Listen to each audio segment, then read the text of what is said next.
말씀을 듣겠습니다. 이 세상에 있는 모든 물건들마다 다 목적이 있고 그 목적에 따라서 사용되어질 때에 가장 현명하게 사용할 수가 있게 됩니다.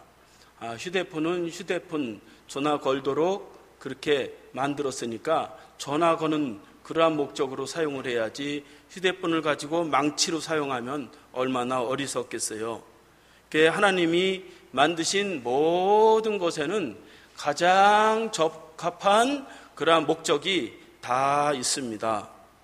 하나님이 우리 인간을 만드셨는데 우리 인간을 만드신 목적이 있는데 그 목적에 따라서 순응하면서 순탄하게 살아가는 것이 가장 복되고 가장 지혜로운 그러한 삶이라고 볼 수가 있습니다. 오늘 본문에 보면 이사야는 200년 후에 이제 일어날 이스라엘 백성들에 대해서 예언하는 그러한 내용이 나옵니다. 이스라엘 백성들이 이제 하나님께 범죄하였기 때문에 바벨론의 포로로 그렇게 살아가게 되지만 그 모든 과정은 다 하나님이 목적하신 것을 이루기 위함이다. 그렇게 말씀하고 그 목적은 뭐냐?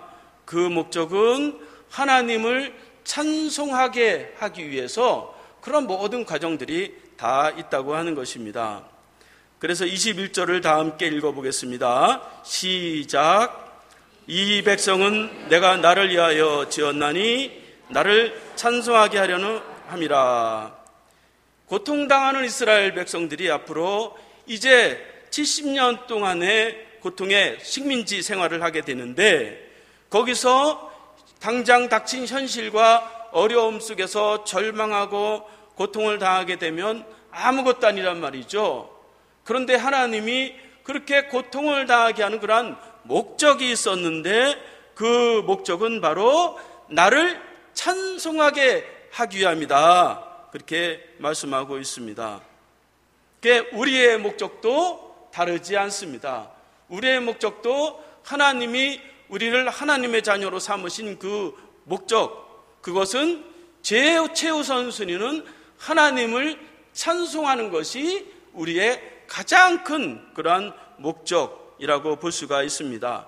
그러니까 인생을 순탄하게 살아가기 위해서는 그 목적대로 그냥 따라가면 되는 거예요. 별로 어렵지가 않습니다. 거기에 버팅기면 삶이 힘들어지는 거예요. 그러니까 하나님이 요구하시는 대로 그냥 살아가면 하나님이 우리의 삶을 당연히 찬송하는 삶으로 반드시 세우신다 하는 것입니다. 여기서 찬송한다 그런 뜻은 원어로 카라라고 하는 노래를 부른다 그런 뜻이 아니고 원어로 보면 사파르라고 했는데 하나님의 이름을 나타낸다 그런 뜻을 가지고 있어요. 그러니까 음악적인 용어가 아니라 하나님의 살아계심을 많은 사람들에게 그 이름을 드러내고 그 영광을 돌린다 그런 의미가 있습니다. 그러니까 우리의 삶을 통해서 하나님의 이름을 어떻게 하든지 드러내고 나타나게 될 때에 비로소 우리의 삶은 놀라운 하나님의 역사와 은혜를 체험하게 된다 하는 것입니다. 이것이 바로 우리 존재의 목적이다 하는 것입니다.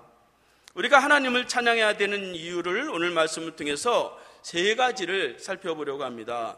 첫 번째로 따라하겠습니다. 하나님께서 구원하셨기 때문입니다. 14절을 다 함께 읽겠습니다. 시작. 너희의 구속자여 이스라엘의 거룩한 이 여호와가 말하노라. 너희를 위하여 내가 바벨론에 사람을 보내어 모든 갈대아 사람에게 자기가 연락하던 배를 타고 도망하여 내려가게 하리라. 이사야는 앞으로 나라를 잃어버릴 그러한 이스라엘 백성들에게 이 나라를 잃어버린 그러한 고통 가운데서 끝나는 것이 아니라 그 바벨론 사람들을 다시금 타고 왔던 배를 타고 다시 도망하게 하리라 그렇게 말씀하고 있는 것을 볼 수가 있습니다.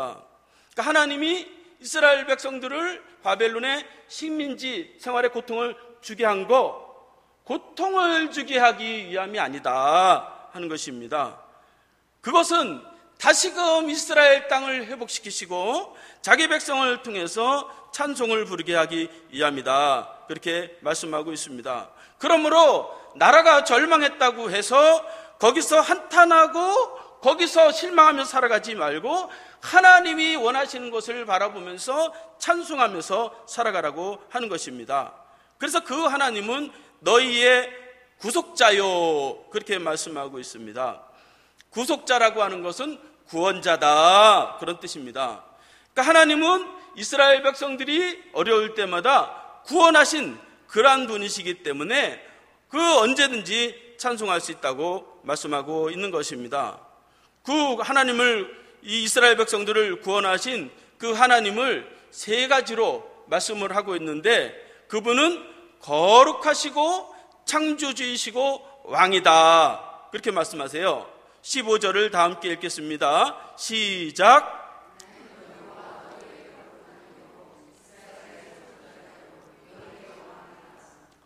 이스라엘 백성들을 구원하신 그 하나님은 어떤 분이냐? 하나님은 거룩하신 분이다. 구별됐다는 거예요. 사람과 다르다는 겁니다. 그래서 그 거룩하심처럼 우리도 거룩하게 이 땅에서 살아가는 것이죠. 그래서 하나님은 죄를 미워하시고 죄인을 벌하시는 그런 하나님이시다 하는 것입니다. 구별된 하나님이다 하는 것입니다. 그래서 인생이 생각하는 것처럼 하나님이 우리를 향해서 그렇게 생각하지 않는다는 것입니다. 두 번째로는 이스라엘의 창조자요, 그렇게 말씀하고 있습니다. 하나님은 우리를 창조하셨을 뿐 아니라 모든 만물을 창조하신 창조자다 하는 것입니다. 그러니까 우리는 피조물이고 조물주가 계시다 하는 것을 생각하면서 하나님 앞에 살아가고 찬송해야 된다 하는 것입니다. 세 번째로는 하나님은 우리를 만드시고 창조하셨을 뿐 아니라 우리를 다스리시고 복되도록 인도하신다, 그렇게 말씀하고 있어요. 그래서 너희의 왕이시요, 그렇게 말씀하십니다. 우리를 다스리시고 우리를 통치하시는 그 하나님의 방식 앞에 우리를 내어드리기만 하면 하나님이 우리의 삶을 놀랍게 그렇게 세워가신다 하는 것입니다. 이렇게 거룩하신 그 하나님, 창조주 하나님, 여러분 말씀 한마디로 이 세상이 있었어요. 그래서 땅이 있으라 그랬더니 지구가 생겼다는 거예요. 그 하나님이 우리의 창조주이시라는 것이죠. 그 하나님을 우리가 믿고 살아가야 되고, 그 하나님이 나를 하나님의 자녀로 불렀다는 거예요. 이거를 믿고 살아가면 위대한 삶을 살아가게 됩니다. 1절 말씀을 다 함께 읽겠습니다. 시작. 야곱아, 너를 창조하신 여호와께서 지금 말씀하셨느니라. 이스라엘아, 너를 지으신 이가 말씀하셨느니라. 너는 두려워하지 말라. 내가 너를 구속하였고 내가 너를 지명하여 불렀나니 너는 내 것이라. 하나님은 많은 나라들 중에서 요 경기도만한 그 이스라엘을 내 나라로 그렇게 세웠단 말이죠. 연약한 나라를, 가장 작은 나라를 하나님의 나라로 그렇게 세우고 너는 내 것이라 그렇게 불렀다는 것입니다. 마찬가지로 저와 여러분들이 어떤 조건이나 형편이나 이런 것이 다른 사람보다 뭔가 뛰어나서 우리가 하나님의 자녀가 된 것이 아니라 하나님의 무조건적인 은혜와 사랑으로 우리를 하나님의 자녀로 택하시고 부르셨어요. 이거를 믿고 살아가면 말이죠, 놀라운 일들이 우리에게 생긴다 하는 것입니다. 그래서 우리는 하나님 앞에서 늘 행하는 것이 죄와 허물을 털어낼 수밖에 없는 죄인이고, 늘 연약해서 하나님 앞에 바르게 살지 못하는데도 하나님이 우리의 형편과 처지를 다 아시고 우리를 하나님의 자녀로 이렇게 부르셨다 하는 것입니다. 이것을 믿고 하나님이 살아갈 때에 우리의 모든 상황에서 우리를 구원하십니다. 예수 그리스도를 통해서 그를 죽이면서까지 우리를 죄에서 구원하시고 사망에서 구원하신 예수 그리스도께서 우리의 모든 사건마다, 모든 형편마다 하나님은 반드시 우리를 구원하시는 그러한 분이시다 하는 것입니다. 그래서 너는 두려워하지 말라. 내가 너를 구속하였고 너를 지명하여 불렀나니 너는 내 것이라. 그렇게 말씀하고 있어요. 강아지들이 말이죠, 유기견들이 많아요. 유기견들 막 돌아다녀요. 주인이 없어요. 그런데 말이죠, 영국에서 그런 일들이 있었어요. 어떤 유기견이 막 돌아다녀요. 그 주인을 잃어버렸어요. 그 주인이 없는 삶은 자기가 찾아서 먹어야 되고 자기가 고생하면서 어디 가서 자야 될 때를 찾아야 되고 그렇게 살았는데 나중에 알고 봤더니 그게 왕실의 개였어요.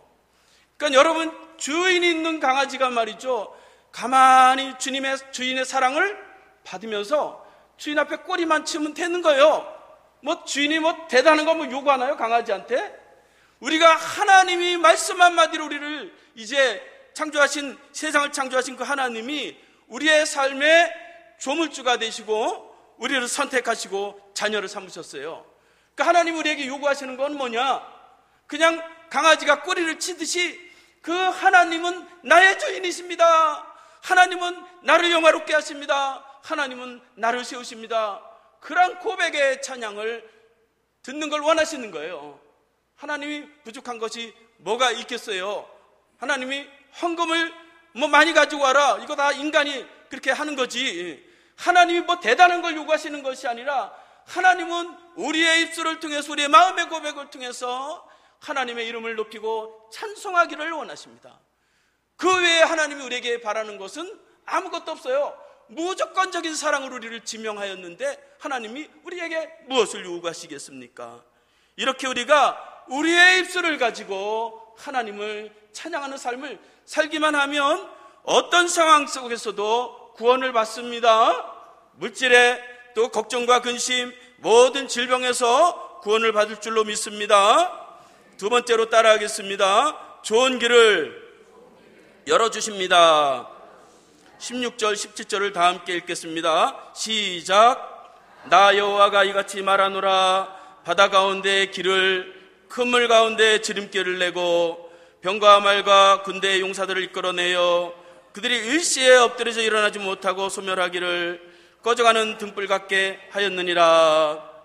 이사야는 과거에 이스라엘 백성들이 애굽에서 450년 동안 이제 노예 생활을 하다가 구원해낸 그 일들을 이제 언급하면서 그 예로 들으면서 하나님은 좋은 길을 열어주시는 그러한 분이시라고 그렇게 말씀하고 있습니다.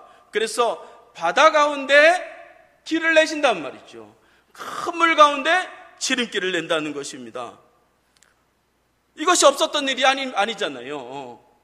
모세가 이스라엘 백성들을 구원해낼 때에 이제 그 애국 군대가 뒤에서 막 따라옵니다.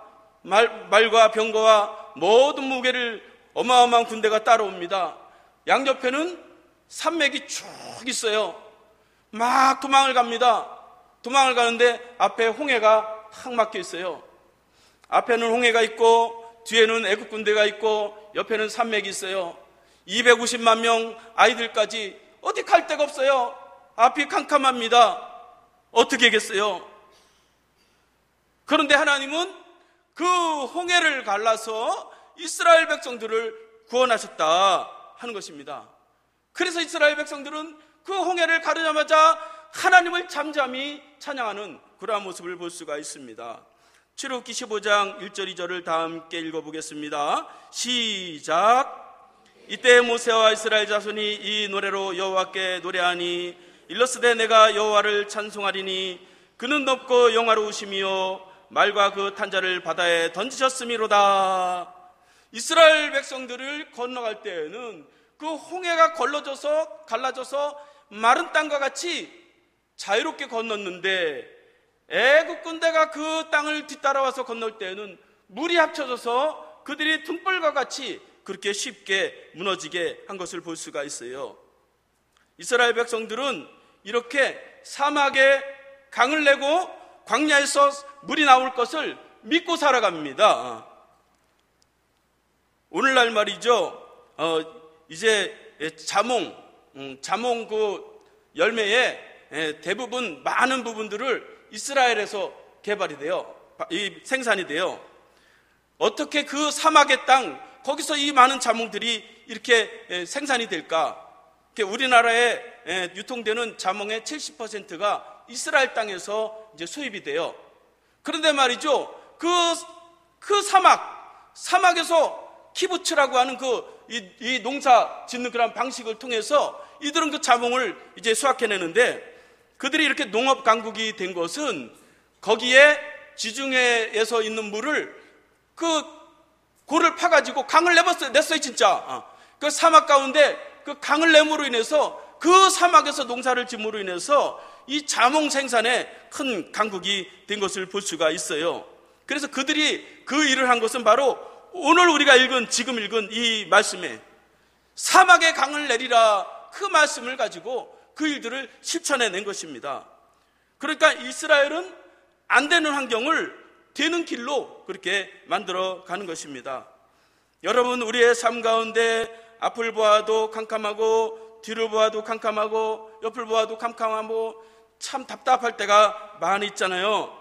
그때 아무것도 할 수 있는 일이 없어요. 그런데 왜 할 수 있는 일이 없습니까? 그때 이스라엘 백성들처럼 하나님을 찬양하시기 바랍니다. 제가 청년 때 28살 때 렌트카를 이제 운영을 했어요. 그런데 말이죠, 하루는 이 어떤 청년이 한 21살, 한두 살 된 청년이 군인이요. 근데 소나타 차량을 빌려달래요. 빌려줬어요. 그런데 보험 날짜가 이틀밖에 안 되니까 이틀 안으로 빨리 갖고 와야 됩니다. 그랬어요. 그런데 3, 4일이 지내도 이 차를 안 갖고 오는 거예요. 그런데 4일째 되는 날 이 소나타 차가 고속도로에서 사고가 났어요. 그래갖고 말이죠, 3바퀴를 굴렀대요. 3바퀴를. 그 당시 그랜저만큼 좋았던 포텐셜이라고 하는 차가 있었는데, 그 차는 폐차되고 그 차에 탔던 사람은 뇌를 다쳤다는 거예요. 그러니 말이죠, 제가 28살 청년이 말이죠, 사업이라고 시작을 해가지고, 야, 이 큰일 났어 말이죠. 이게 어떡하나. 뇌를 다쳤는데 배상해 주려면 몇 억이 막 들어간대요. 그래가지고, 그래도 제가 예수를 믿었으니까 하나님 앞에 와서 말이죠, 하나님 어떻게 나요? 앞이 캄캄합니다. 두 손을 들고 말이죠, 주님을 의지합니다. 이렇게 막 몇 시간 동안 주님을 의지합니다. 주님을 의지합니다. 막 그 찬양 불렀어요. 그 다음날 전화가 딱 왔어요. 전화가 딱 왔는데 그 아들이 경찰서장 아들이래요. 그런데 말이죠, 갑작스레 제가 뭐라고 그러지도 않았는데, 그거는 자기네 경찰서에서 알아서 다 처리를 할 테니까 이거는 그냥 없는 걸로 그렇게 하고 배상 안 해주셔도 됩니다. 막 이러는 거예요. 그래서 왜 그러나 그랬더니만 말이죠, 이 22살짜리 애가 알고 봤더니만 탈영한 애였어요. 경찰서장 아들 탈영한 애라 가지고 자기 아들을 감옥에 하게 만들고 싶지 않으니까 자기들이 다 알아서 사건 처리를 하겠다는 거예요. 그래가지고 말이죠, 하나님 감사합니다. 막 그러면서 말이죠, 얼마나 말이죠, 여러분, 길이 없을 때 할 수 있는 것은 우리가 무엇을 하겠습니까? 그때 하나님을 찬양하시기 바랍니다. 하나님을 찬양하면 그 막힌 길이 열려집니다. 바다에 홍해를 가리셨던 그 하나님은 지금도 우리를 위해서 역사하고 계심을 믿으시기 바랍니다. 아멘 하세요. 된다고 믿고 살아야지, 안 된다고 믿는 것보다 믿고 살아가시기 바랍니다. 세 번째로 따라하겠습니다. 새 일을 행하십니다. 19절 20절을 다 함께 읽겠습니다. 시작. 보라, 내가 새 일을 행하리니 이제 나타낼 것이라. 너희가 그것을 알지 못하겠느냐? 반드시 내가 광야의 길을 사막의 강을 내리니 장차 들짐승 곧 승냥이와 타조도 나를 존경할 것은 내가 광야의 물을 사막의 강들을 내어 내 백성 내가 택한 자를 마시게 할 것이라. 이사야는 앞으로 식민지 당할 그 나라인데, 그 나라를 향해서 내가 새 일을 행하겠다, 하나님의 말씀을 선포하는 것을 볼 수가 있습니다. 그래서 하나님 앞에서 이 새 일을 낼 것을 기대하면서 살아가라, 그렇게 말씀하고 있습니다. 자기가 쳐야 될 그 나라를 바라보면 얼마나 한심스럽겠어요. 70년 동안 얼마나 고통스럽겠어요. 그런데 말이죠, 그 이후에 하나님이 바벨론에서 해방시키시고 이스라엘을 다시금 새롭게 세우시는 것을 볼 수가 있어요. 그래서 하나님은 역사에만 기록된 그러한 분이 아니시고 과거에만 있는 분이 아니시고 지금 우리를 위해서 새 일을 행하시는 그러한 분이시는 것을 믿으시기 바랍니다. 실제로 없었던 일이 아니잖아요. 광야에 물이 실제로 나왔어요. 그러니까 성경은 없는 일을 믿어라, 없는 일을 믿어라, 그러질 않아요. 역사에 있는 일이에요. 그래서 말이죠, 이 광야의 물이 진짜 광야에서 물이 나온 적이 있습니까, 없습니까? 있단 말이죠. 민수기 20장 11절을 다 함께 읽어보겠습니다. 시작. 모세가 그 손을 들어 그 지팡이로 반석을 2번 치니 물이 많이 솟아나오므로 회중과 그들의 짐승이 마시니라. 이스라엘 백성들이 광야에서 40년 동안 광야를 헤매면서 물이 없이 막 불평하면서 막 그렇게 살아갈 때에 하나님이 모세를 통해서 그 광야에서 지팡이를 들어 반석을 쳤을 때에 그 물이 나오게 해서 그 많은 심령들이 물을 마시게 한 것을 볼 수가 있습니다. 이렇게 우리에게 하나님은 먹고 마시고 우리를 풍성하게 하시는 그러한 하나님이십니다. 예수님이 이 땅에 온 것은 나로 하여금 구원을 얻게 하고 생명을 얻게 하고 풍성하게 하기 위함이다, 그렇게 말씀하고 있습니다. 목사니 그런 거 안 돼요, 안 된다고 하는 사람은 안 일어나요. 불가능하다고 생각하면 안 일어납니다. 세계에서 가장 큰 교회 로버트 슐러 목사님은 수정 모양으로 미국의 큰 교회를 지었죠. 그 목사님이 설교 중에 이런 말씀을 했어요. 불가능하다는 것이 존재하는 것이 아니라 불가능하다고 생각하는 그 생각이 존재할 뿐이다, 그렇게 말씀하고 있어요. 그러니까 우리의 생각으로 이건 안 돼 하면 다 안 되는 거예요. 뭐 잘 될 게 뭐가 있어요. 안 되는 것도 된다고 그렇게 믿고 살아가야 돼요. 그래서 이렇게 하나님 우리를 위해서 새 일을 행하십니다. 그러기 위해서는 우리가 어떻게 해야 되느냐? 따라합시다. 이전 일을 생각하지 맙시다. 18절을 다 함께 읽겠습니다. 시작. 너희는 이전 일을 기억하지 말며 옛날 일을 생각하지 말라. 이사야는 하나님이 행하실 새 일을 체험하기 위해서는 이전 일을 생각하지 말라, 옛날 일을 생각하지 말라, 그렇게 말씀하고 있습니다. 그러니까 옛날 일, 이전 일만 생각하면 하나님이 하시는 새 일을 체험할 수가 없어요. 하나님은 날마다 새로운 일을 통해서 우리에게 새롭게 축복을 해주시는데 옛날 생각에 얽매여 있으면 그 새 일을 우리가 경험할 수가 없다 하는 것입니다. 너무 옛날 것 때문에 너무 고통받지도 말고, 또 너무 옛날 것 때문에 너무 교만하지도 말고, 잘된 것 때문에 교만하고 안 된 것 때문에 괴로워하고 죄책감 느끼고 그럴 필요가 없단 말이죠. 따라합시다. 우리는 앞을 보며 삽니다. 우리는 앞을 보며 사는 거예요. 어차피 다 지나간 일인데 그게 우리에게 무슨 소용이 있어요. 그래서 옛날 것을 자꾸 생각하고 그 길을 가면 다시 실패하는 길로 가게 돼 있어요. 어떤 사람이 사막에서 길을 가고 있었습니다. 그런데 가도 어디로 가야 될지 길을 찾지 못하는 거예요. 그래서 어떻게 해야 되나? 그래서 가만히 보니까 저기 발자국이 있었어요. 그래서 이 사막에서 벗어나려면 저 발자국을 찾아서 따라가면 되겠구나 하고서 그 발자국을 계속 따라갔어요. 그렇게 해서 며칠을 걸어갔는데 어느 날 보니까 자기가 있던 자리로 되돌아온 거예요. 그래서 가만히 발자국을 살펴보니까 그것은 바로 자기가 과거에 걸어갔던 그러한 발자국이었어요. 여러분, 우리가 과거에 걸어왔던 그 발자국, 여러분들은 그 발자국으로 성공을 했습니까? 실패를 했습니까? 실패한 발자국인데 다시 그 발자국을 따라갈 필요가 없죠. 오히려 그런 발자국을 찾아가기보다 새로운 하나님의 계획과 새 일을 기대하면서 우리가 살아가기 바랍니다.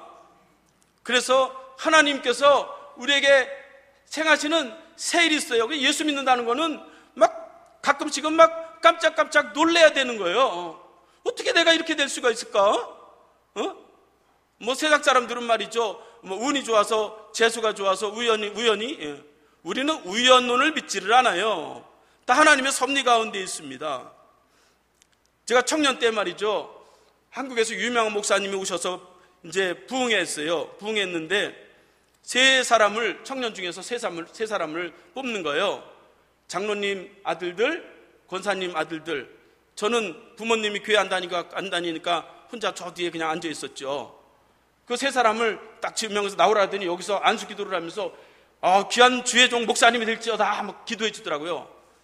그런데 이 세 명은 말이죠, 제 친구들인데도 별로 좋아하지 않더라고요. 목사님 기도해도 또 장로님 아들이라고 또 이렇게 나오게 해가지고 막 기도하게 하나 귀찮아, 이런 식으로 받아들이더라고요.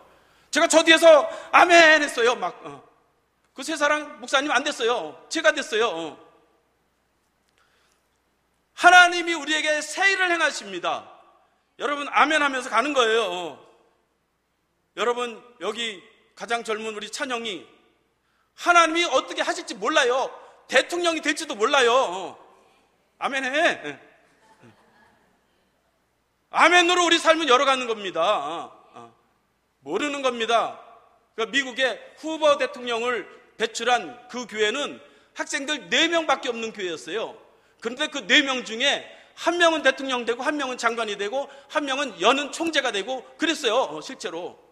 그러니까 말이죠, 우리의 삶은 하나님 앞에 찬송을 부르며 감사하는 그런 삶을 살면 우리의 삶은 어떻게 변할지 모릅니다. 그래서 사람은 살맛이 나는 거예요.